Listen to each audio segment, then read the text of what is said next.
All right, our printer profile setup. Again, for this tutorial, we're using the Sovol SV06 Plus, and it comes with this awesome 3D rendering, which really doesn't benefit us, but it's fun to look at, and it makes it feel a little more realistic.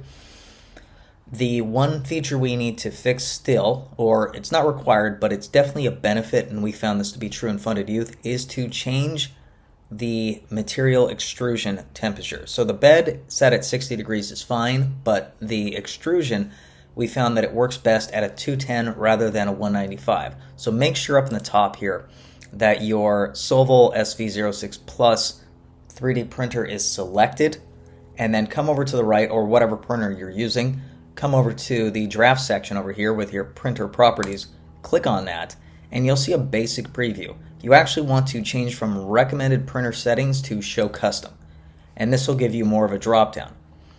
I've already got materials expanded, so go ahead, find materials. You can also type, in this case, material.